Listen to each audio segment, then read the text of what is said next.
जब जिले की सबसे बड़ी अफसर डीएम की मां नुसरत साधारण कपड़ों में एक गरीब महिला की तरह एक बड़े सरकारी बैंक में पैसे निकालने गईं, तब बैंक के सभी अफसरों ने उन्हें भिखारिन समझकर अपमानित किया। कोई सोच भी नहीं सकता था कि यह साधारण सी महिला असल में जिले की डीएम मैडम की मां है। सभी ने उन्हें तिरस्कार की नजरों से देखा और सोचने लगे कि ऐसी औरत इतने बड़े बैंक में क्या करने आई है। इसी बीच वो महिला धीरे धीरे काउंटर की ओर बढ़ने लगी। काउंटर पर कल्पना नाम की एक सुरक्षा गार्ड बैठी थी। वो बुजुर्ग महिला कल्पना से बोली, बेटी मुझे बैंक से पैसे निकालने हैं, ये रहा चेक। कल्पना ने चेक देखे बिना ही महिला को कहना शुरू कर दिया, तुम्हारी इतनी हिम्मत कैसे हुई बैंक आने की? ये बैंक तुम्हारे जैसे लोगों के लिए नहीं है। भिखारिन, यहाँ क्यों आई हो? ये बैंक बड़े लोगों का है, यहाँ बड़े बड़े लोगों के अकाउंट है। तुम्हारे जैसी औरत की तो ऐसे बैंक में खाता खुलवाने की औकात ही नहीं है। निकल जाओ यहाँ से, नहीं तो मारकर भगा दूंगी। महिला बोली, बेटी तुम पहले चेक तो देखो, मुझे 5 लाख रुपए नकद निकालने। ये सुनते ही कल्पना गुस्से से आग बबूला हो गई। ये कोई मजाक करने की जगह है क्या? क्या सोच रही हो तुम जो कहोगी मैं मान लूंगी। तुम्हारे जैसी औरत की इतनी औकात ही नहीं। और क्या कहा, 5 लाख? जिंदगी में कभी इतने पैसे देखे हैं? जल्दी से यहाँ से निकल जाओ, नहीं तो धक्का मारकर बाहर फेंक दूंगी। ठीक उसी समय बैंक मैनेजर अपने केबिन से बाहर झांकते हुए बोले, कौन इतना हंगामा कर रहा है? कल्पना तुरंत बोली, कोई भिखारिन औरत है सर, जा नहीं रही है। बैंक मैनेजर गुस्से से बाहर आए और बिना कुछ पूछे उस बुजुर्ग महिला को एक जोरदार थप्पड़ मार दिया। थप्पड़ इतना जोर का था कि महिला लड़खड़ाकर जमीन पर गिर पड़ी। फिर मैनेजर ने सिक्योरिटी गार्ड को बुलाकर कहा, क्या कर रही हो तुम?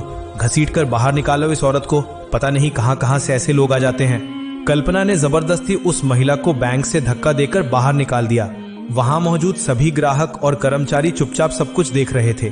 कोई नहीं जानता था कि ये महिला जिले की डीएम नुसरत की मां है और ये पूरी घटना सीसीटीवी कैमरे में रिकॉर्ड हो रही थी।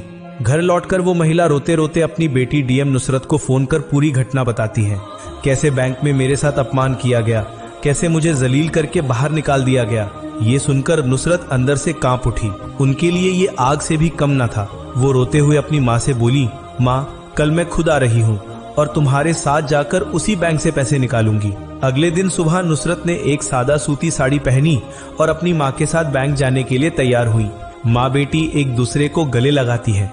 उनकी आंखों में आंसू थे, गर्व के भी और पीड़ा के भी। नुसरत की माँ अपनी बेटी पर गर्वित थी। उन्होंने कितने संघर्षों से उसे पाला पोसा, पढ़ाया और आज इतने ऊंचे पद पर पहुंचाया। सुबह ठीक 11 बजे माँ बेटी बैंक के बाहर पहुंची।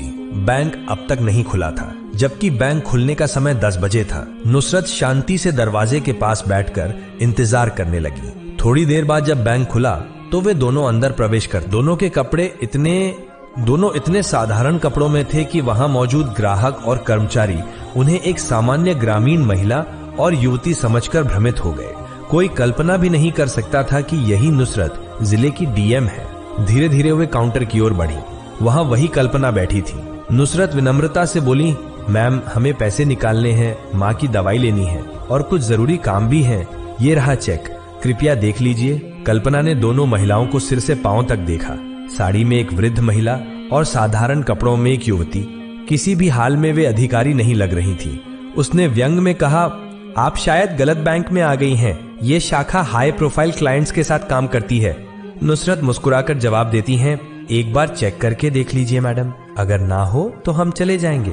अनिच्छा से कल्पना ने लिफाफा लिया और बोली, थोड़ा समय लगेगा, वेटिंग चेयर पर बैठिए। नुसरत अपनी माँ का हाथ पकड़कर एक खाली कुर्सी पर बैठ गई, पानी दिया और खुद भी शांत भाव से बैठी रही। बैंक में मौजूद लोग उनकी ओर देख रहे थे। वहां आमतौर पर सिर्फ अमीर, यहाँ आमतौर पर व्यापारी, अफसर और प्रभावशाली लोग आते थे। महंगी गाड़ियों में, चमचमाते कपड़ों में।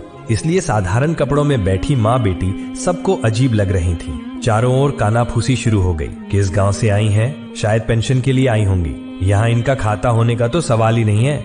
नुसरत सब कुछ सुन रही थी लेकिन शांत बनी रही। उनकी माँ थोड़ी असहज हो रही थी लेकिन अपनी बेटी का धैर्य देखकर खुद को संभाल लिया। कुछ देर बाद नुसरत ने कल्पना से कहा, अगर आप व्यस्त हैं तो कृपया मैनेजर से मिलने की व्यवस्था कर दीजिए, मुझे एक जरूरी बात करनी है। कल्पना झुंझलाकर फोन उठाती है और मैनेजर के केबिन में कॉल करती है। सर, एक महिला आई है, कह रही हैं कि आपसे मिलना है, भेज दूं? मैनेजर काम करते हुए झांक कर देखता है। सामने साधारण कपड़ों में एक महिला अपनी माँ के साथ बैठी है। उसे बिल्कुल भी अवसर नहीं लग रही थी। वो ठा, मुझे फालतू लोगों के लिए वक्त नहीं है, कह दो बैठे रहें। कल्पना बोली, आप वेटिंग चेयर पर बैठिए, सर थोड़ी देर में फ्री होंगे। नुसरत कुछ नहीं बोली, बस माँ का हाथ पकड़कर शांत भाव से बैठी रही। एक अफसर की मर्यादा और एक बेटी का धैर्य। नुसरत तब भी पूरी तरह शांत और संयमित थी, लेकिन माँ की बेचैनी और लोगों की कानाफूसी देखकर उन्होंने माँ का हाथ कस के पकड़ा और बोली, माँ, लग रहा है इन लोगों को कोई फर्क नहीं पड़ता, अब मुझे ही कुछ करना होगा। वो धीरे से उठी, साड़ी का पल्लू ठीक किया और सीधा मैनेजर के केबिन की ओर बढ़ गई। मैनेजर, जो अब तक कांच के पीछे से उन पर नजर रखे हुए था, घबरा गया। वो जल्दी से बाहर आया और नुसरत का रास्ता रोककर बोला, हाँ बोलिए, क्या काम है? नुसरत ने वो लिफाफा आगे बढ़ाकर कहा, मुझे पैसे निकालने हैं, माँ की दवाई लेनी है और भी बहुत काम है। ये रहा चेक, देख लीजिए। मैनेजर ने लिफाफा लिए बिना ही झुंझला कर कहा, जब अकाउंट में पैसे ही नहीं होते तो ट्रांजैक्शन कैसे होगा? तुम्हें देखकर तो नहीं लगता कि तुम्हारे खाते में पैसे होंगे? बड़ी आई हो पैसे निकालने। नुसरत अब भी बेहद शांत। अगर आप एक बार चेक करके देख लेते तो बेहतर होता, इस तरह अंदाजा लगाना ठीक नहीं। मैनेजर अब खुलकर हंसने लगा, भाई साहब, मेरे पास इतनी अनुभव है कि चेहरे देखकर ही समझ जाता हूँ कि किसके पास क्या है। रोज ही तुम्हारे जैसे लोग आते हैं, तुम्हारे खाते में कुछ होगा? मुझे तो नहीं लगता। अब और भीड़ मत करो, देखो सब तुम्हें ही देख रहे हैं, माहौल खराब हो रहा है। अच्छा होगा अगर तुम अभी चली जाओ। नुसरत का चेहरा अब भी स्थिर था, लेकिन उसकी आंखों में एक अलग चमक आ गई थी। जहाँ पहले शांति थी, अब वहाँ कठोरता उतर आई थी। उन्होंने बिना कुछ कहे लिफाफा मेज पर रख दिया और शांत स्वर में बोली, ठीक है, जा रही हूँ, लेकिन एक अनुरोध है। इस लिफाफे में जो जानकारी है कृपया एक बार जरूर पढ़िएगा, शायद आपके किसी काम आ जाए। इतना कहकर उन्होंने अपनी माँ का हाथ थामा, चेहरा मोड़ा और दरवाजे की ओर बढ़ गई। लेकिन दरवाजे पर पहुंचकर वो मुड़ी और गहरी नजर डालते हुए बोली, बेटा, इस व्यवहार का अंजाम तुम्हें भुगतना पड़ेगा, वक्त सब कुछ समझा देगा। पूरा बैंक कुछ क्षणों के लिए, पूरा बैंक एक पल के लिए निस्तब्धता में डूब गया। ना कोई आवाज, ना कोई गुस्सा, सिर्फ मर्यादा में लिपटी एक किसी आंधी से कम नहीं थी। मैनेजर एक पल के लिए ठहर गया, फिर हंसते हुए बोला,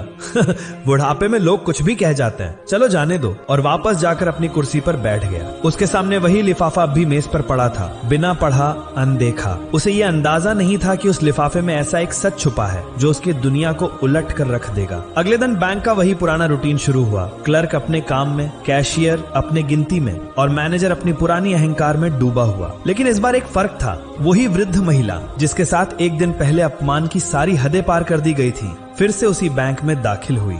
मगर इस बार वो अकेली नहीं थी। उनके साथ था एक तेज तर्रार अफसर जो सूट बूट में चमक रहा था। उसके हाथ में था एक चमचमाता ब्रीफकेस। उनके प्रवेश के साथ ही पूरा बैंक उसी दिशा में देखने लगा। महिला किसी को कुछ कहे बिना सीधे मैनेजर के केबिन की ओर बढ़ी। मैनेजर उन्हें पहले पहचान नहीं पाया, लेकिन जैसे जैसे वो करीब आई, उनका चेहरा साफ होता गया। वही महिला जिसकी फाइल उसने